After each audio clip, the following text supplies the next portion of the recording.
नश्वर समझ से परे एक क्षेत्र में, जहाँ समय दिव्य प्राणियों की सनक पर नाचता था, वहाँ देवताओं का एक समूह मौजूद था।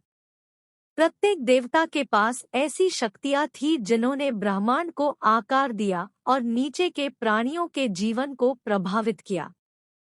इस दिव्य सभा के केंद्र में आदिम देवता खड़े थे, प्राचीन संस्थाएं जिनकी उत्पत्ति समय की धुंध में खो गई थी। वे स्वयं वास्तविकता के निर्माता थे। उनमें आकाश का अवतार एथर भी था, जिसकी सांस ने सितारों को जीवन दिया। एथर के विपरीत एरेबस था, छायादार सार जिसने शून्य को ढक दिया था, जिससे सारा अंधकार पैदा हुआ था। उनकी संतानें, युवा देवता, ने अपनी उपस्थिति से देवालय को भर दिया।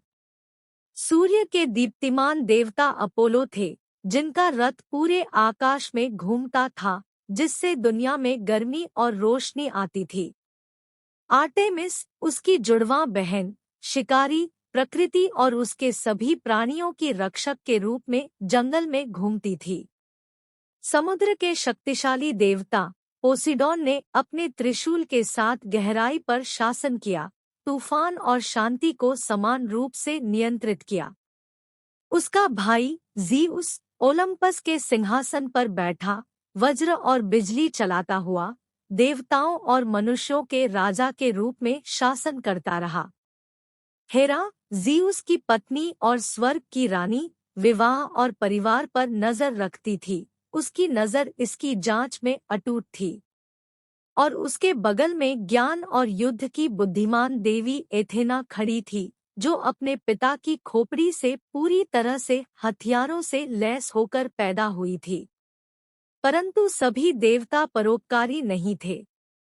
अंडरवर्ल्ड के स्वामी हेडीज ने मृतकों के क्षेत्र पर लोहे की मुट्ठी से शासन किया। उसका क्षेत्र अंधेरे और रहस्य में डूबा हुआ था।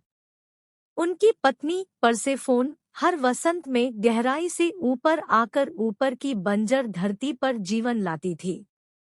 देवालय विशाल था, जिसमें अनगिनत अन्य देवी देवता थे, प्रत्येक का अपना क्षेत्र और प्रभाव था।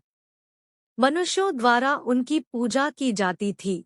वे समान रूप से भयभीत और पूजनीय थे, क्योंकि उनकी शक्ति निरपेक्ष थी, उनकी सनक मनमौजी थी। फिर भी अपनी सारी शक्ति के बावजूद देवता भी समय बीतने से अछूते नहीं थे। युद्ध लड़े गए, गठबंधन बने और टूटे, और किंवदंतियां अस्तित्व के तानेबाने में पतले धागों की तरह घूम गई।